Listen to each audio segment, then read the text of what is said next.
자, 우리 함께 보는 말씀 같이 보겠습니다. 예레미야 32장 36절에서 마지막 절까지예요.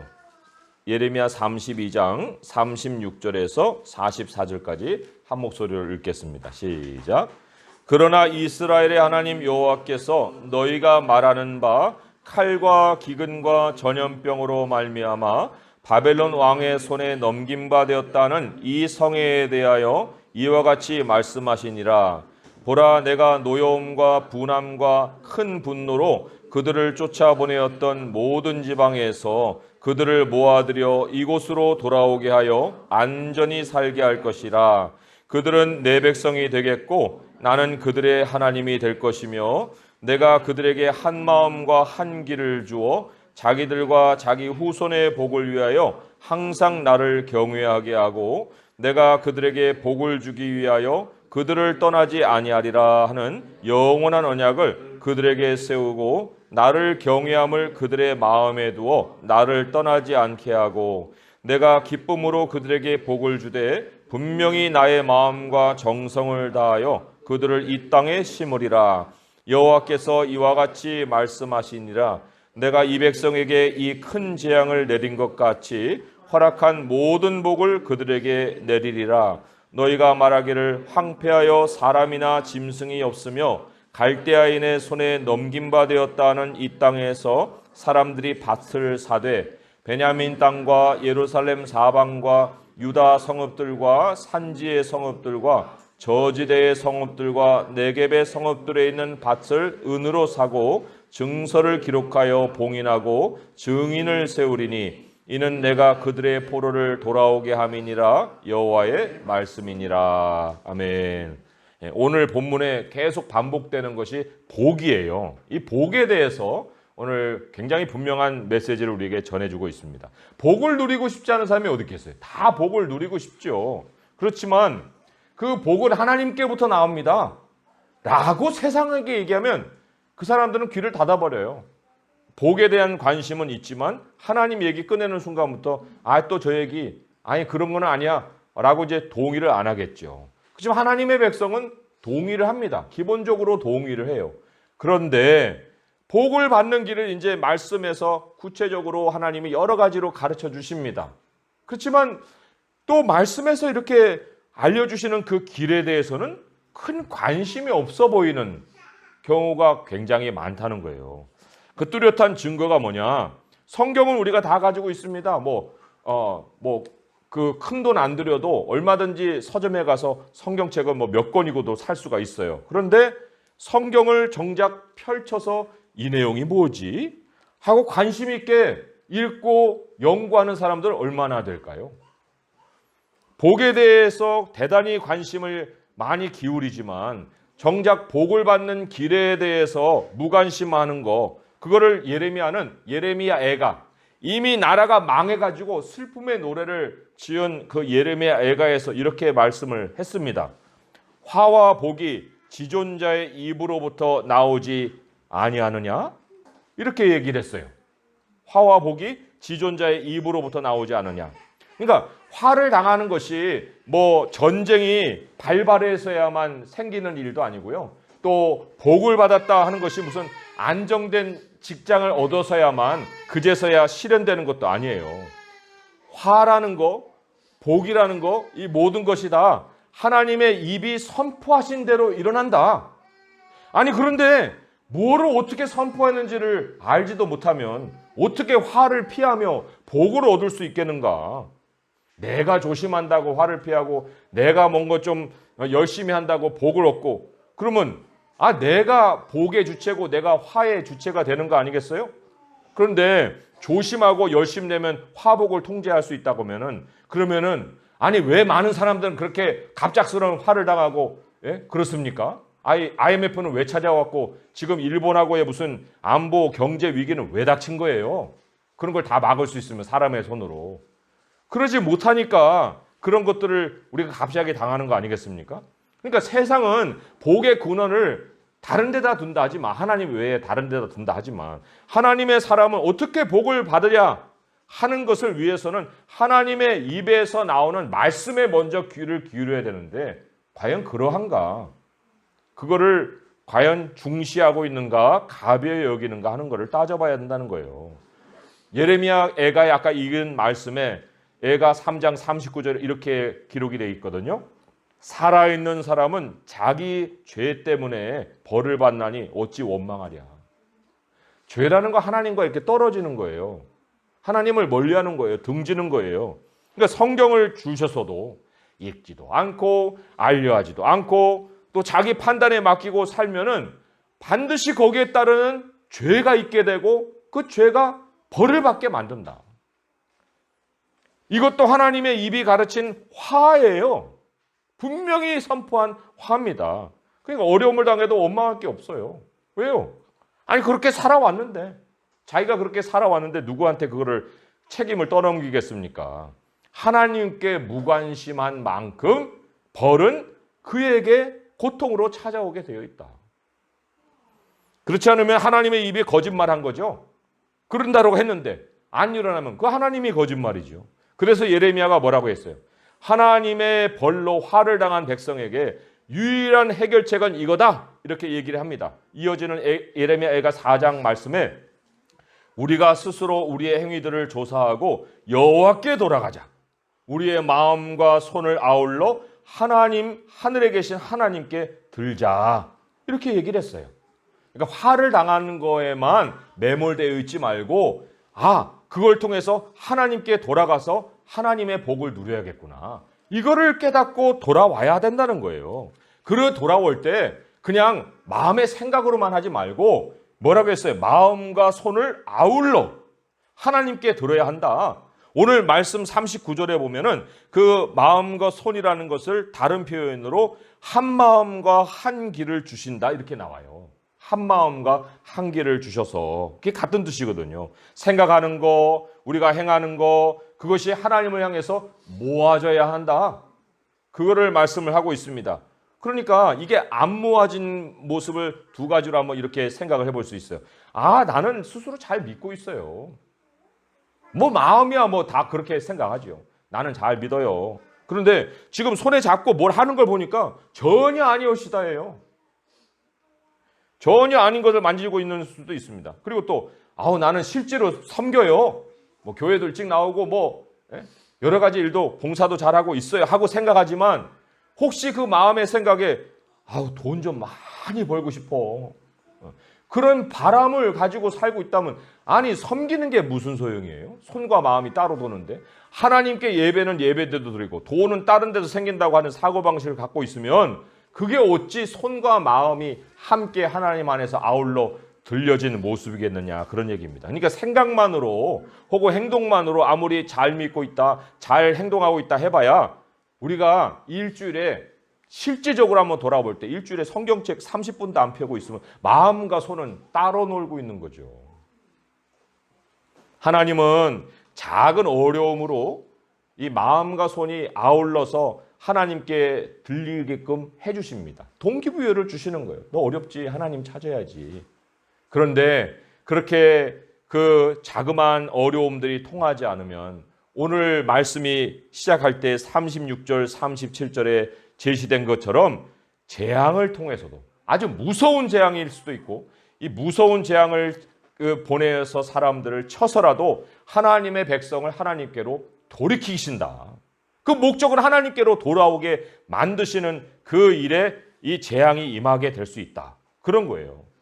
그런데도 불구하고 어려움도 요리조리 피해 다니고 또 끝까지 복이라는 걸 하나님 외에서 찾으려고 그냥 애를 쓰고 고난조차도 그냥 내가 통제할 수 있어 끝까지 버티고 그러게 되면은 그 재앙조차도 어찌 하나님께 돌아오게 만드는 동기가 될 수 없는 거예요. 그냥 거기에서 끝마칠 수 있는 인생도 될 수 있다는 거 우리가 정말 경각심을 가지고 이 말씀의 경고를 들을 수 있어야 됩니다. 왜요?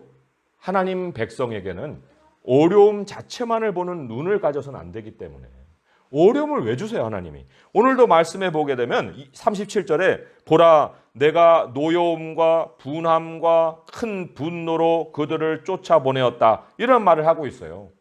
하나님이 주시는 어려운 배후에는 하나님의 분노가 있다는 거예요. 하나님의 분노로 어려움을 주셨는데 그깟 어려움 뭐 잘 이길 수 있지. 이렇게 비웃어버리면 하나님께 얼굴을 향하는 것도 아니고 그냥 아유 아무것도 아니야 그냥 지나가 이런 일들은 그렇게 해버리면은 사실 사람도 화를 내고 있는데 앞에 있는 사람이 자기를 쳐다보지도 않고 말도 듣지도 않고 그냥 외면하고 딴 데 보고 있으면 얼마나 부하가 치입니까? 하나님도 인격이에요. 그래서도 내가 고통을 당하고 어려움을 당한 배후에 하나님의 분노가 있다는 걸 알게 되면 어려운 상황 자체에 마음을 둘 것이 아니고 하나님 앞에 겸손하게 나와야 합니다. 하나님께 겸손히 엎드려야 된다는 거예요. 그것도 무슨 하나님 앞에 엎드리게 했는데 하나님 왜 이런 어려움을 주셨어요? 하고 막 원망이고 불평이고 막 그렇게 쏟아내려고 하나님 앞에 나오는 게 아니라 이 두 마음 세 갈래로 나눠지고 찢어져 있는 이러한 나의 모든 모습을 오직 한 마음 한 손이 되게 하나님께 향하기 위해서 하나님 앞에 나와서 엎드린다 하는 얘기입니다. 사실 우리 하나님이 얼마나 참 몇천만 배, 아니 비교할 수 없는 부모의 사랑과도 비교할 수 없는 몇천만 배 자비와 긍휼을 가지고 있다는 것이 우리가 찾아온 고통에 하나님께 돌아가야지 라고 생각만 해도 하나님은 이미 나머지 다 돌아오는 길까지 다 열어주세요.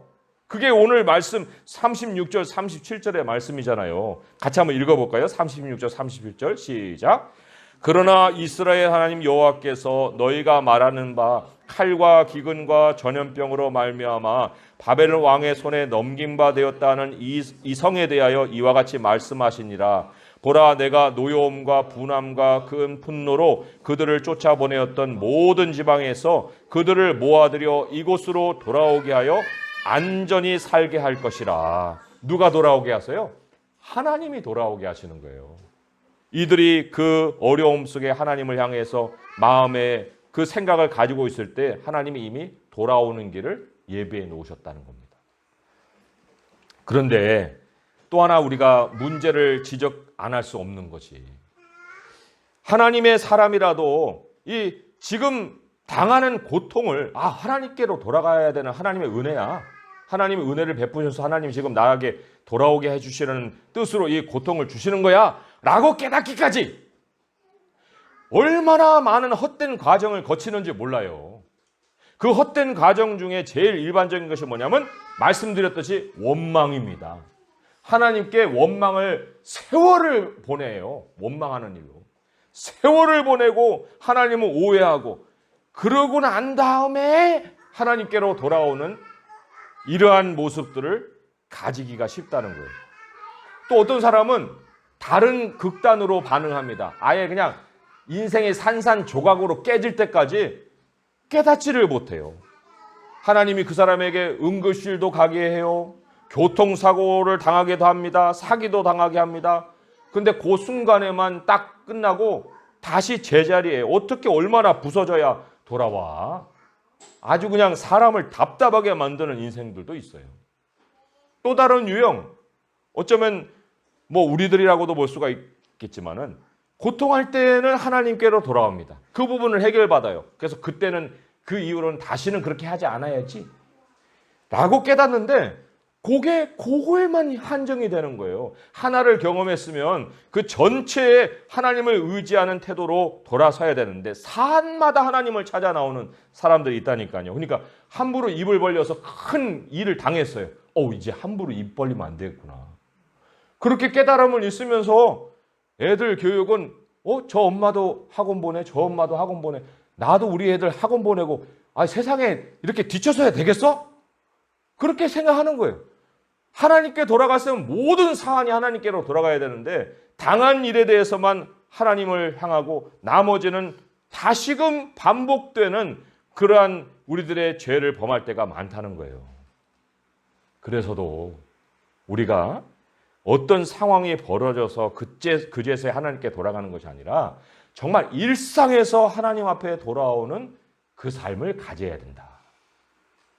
이것을 우리가 왜 가져야 되느냐? 우리의 성향 안에요. 쉽게 원망하고 또 쉽게 무감각해지고 쉽게 안일하게 만드는 그 발동하는 뭔가가 있어요. 있습니다. 그렇기 때문에 그러한 것이 발동하기 전에 우리 생각을 하나님 앞에 가져나가서 그래서 하나님이 우리로 은혜로 다시금 우리의 마음의 생각을 다져주시고 그리고 하나님께 붙어있도록 해주시기 위함이에요. 그 일상에 하나님께 찾아 나가는 거예요. 그 일상으로 찾아 나갈 때면 하나님이 우리로 뒷수습하며 살게 만들지 않으십니다. 뒷수습이 아니라 하나님이 먼저 우리에게 복을 주시는 길을 열어가실 수 있는 그 여지를 우리가 하나님께 먼저 드리게 되는 거예요. 복이라는 것은요, 우리가 구해야만 받는 것 같은 생각을 합니다. 하지만 복이라는 것은 하나님 앞에 머물 때, 하나님 안에 머물 때 하나님이 알아서 주시는 거예요. 알아서. 우리 회개하죠. 하나님께 돌아가는 걸 회개라고 합니다. 그런데 하나님께 상시로 머물러서 하나님 앞에 머물면서 하나님의 입에서 나오는 그 말씀으로 우리가 늘 귀 기울여 사는 것을 성경은 회개라고 얘기 안 하고 경외라고 얘기를 해요. 경외. 근데 회개는요, 우리에게 용서라는 복은 주십니다. 아니 뭐 용서가 복인지 아닌지 모르겠어요. 아무튼 은혜예요. 그렇지만 경외는 복이 따르는 거예요. 오늘 말씀의 핵심이 그거예요. 회개는 기본이고 경외를 해야 복이 따른다. 그 복이라는 건 나만의 복이 아니라 나의 후손에게까지 이어지는 복이라고 말씀해요. 39절의 말씀이에요. 우리 39절의 말씀 읽어보겠습니다. 시작.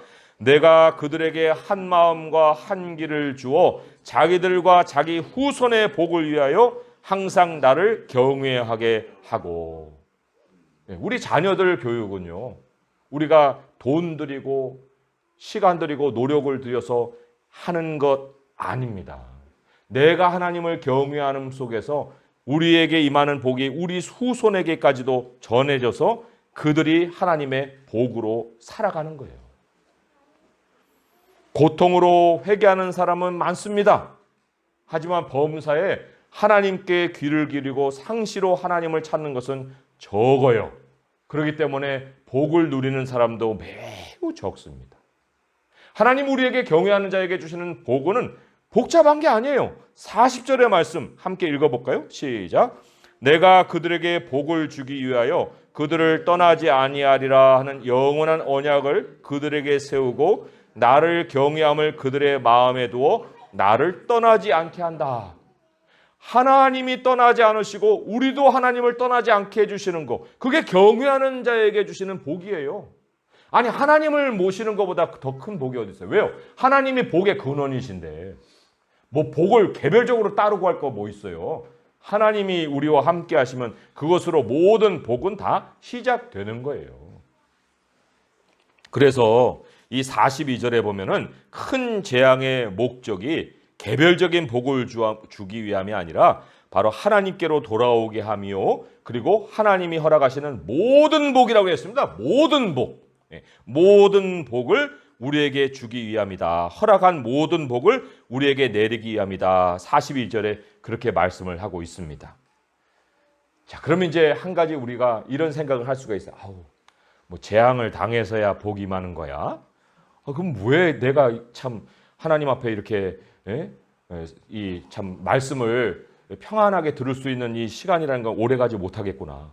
이런 생각하기도 쉽죠. 근데 이런 걸 생각해 보세요. 경외라는 거 누가 스스로 먼저 그 경외를 삶의 자리에 잡고 살아가는 사람이 어디 있습니까? 처음부터 나는 하나님을 경외합니다. 이렇게 살고 있는 사람 정말 하나님이 진짜 깜짝 놀라서 두 눈이 막 이렇게 벌어질 일이죠.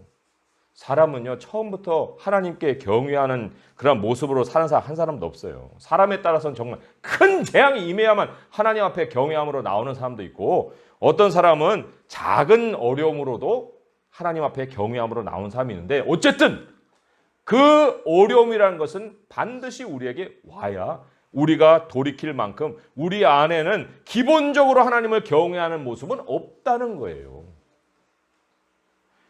이스라엘처럼 완고한 송아지 같은 사람은 큰 재앙을 겪습니다. 또 그렇지 않고 참 작은 그 고난을 겪는 사람도 있는데 처음부터 순한 양은 없다는 거예요. 자, 그런데 하나님은 얼마나 자비로우신 분인가? 우리가 어려움을 겪는 동안에 그 어려움 너머에는 복이 있어요.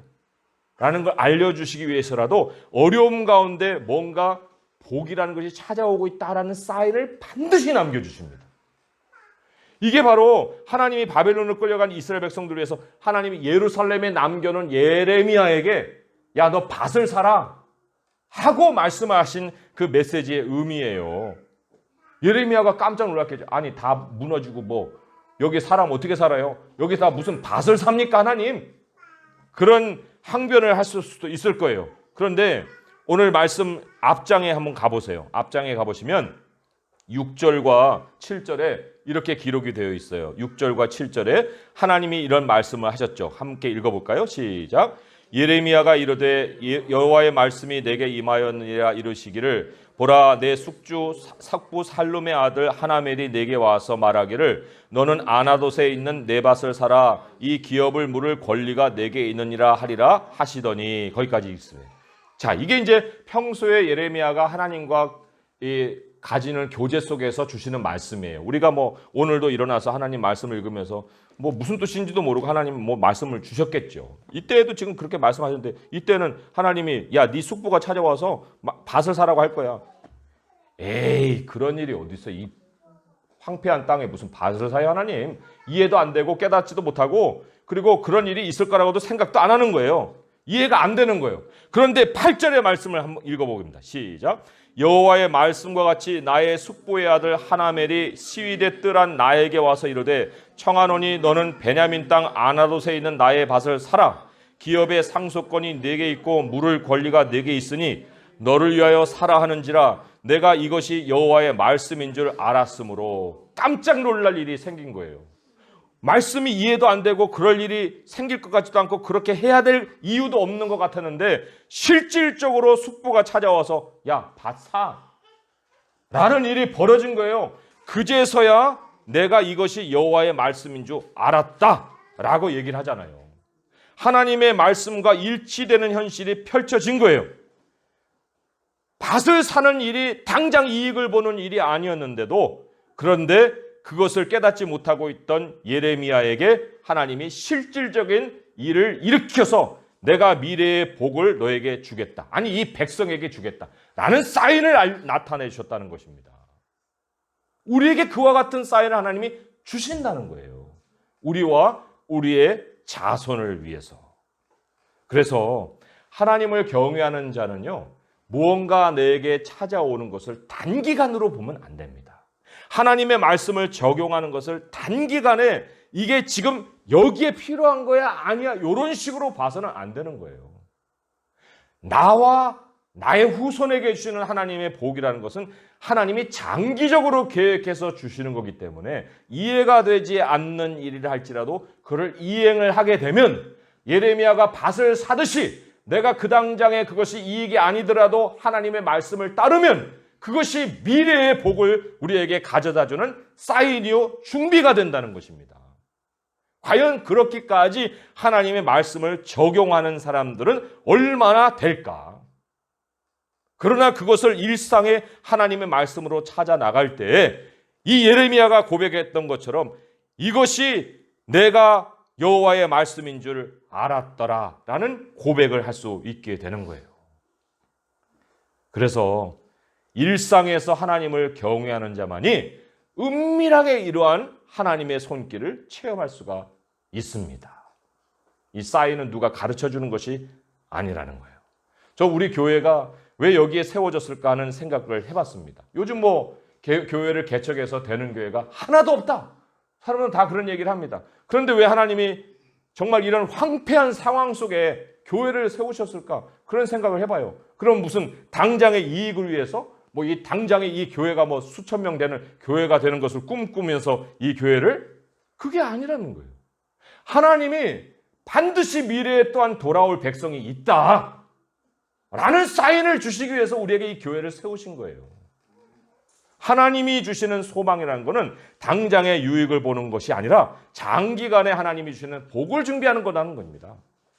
우리가 이 오늘 참 어제도 그런 뉴스를 들었지만은 경제 공격을 받았어요, 일본에게. 이게 눈에만 안 보이지만 이건 아주 표적 공격이에요. 나라의 살림 분명히 어려워질 겁니다. 지금은 이게 무슨 일이야 하겠지만은 많은 사람들이 예전과 같은 삶으로 살지 못하고 이제 원망하고 불평하고 하다가 생존에 막 몸부림을 치는 이러한 현실을 우리가 보게 될 거예요. 그런데 하나님이 고통을 그냥 주시는 법이 없죠. 그냥 우리에게 찾아오는 일은 없습니다. 하나님 앞에 하나님이 모든 사람을 경외자로 돌아오게 하시려는 뜻이에요. 심지어 그 권세자들까지도 하나님을 경외하는 모습으로 돌아오게 하시려는 그 뜻이다. 회개만이 아니에요.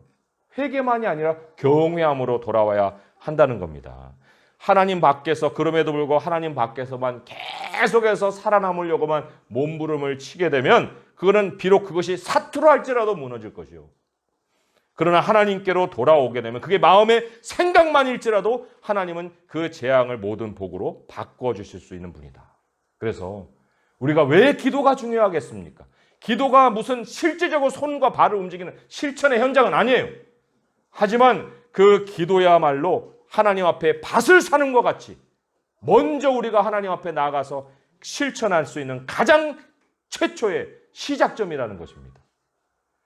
모든 사람들이 하나님을 경외하는 자리로 돌아올 수 있도록 우리가 먼저 밭을 사는 행위를 해야 될 것, 첫째, 기도하는 거예요.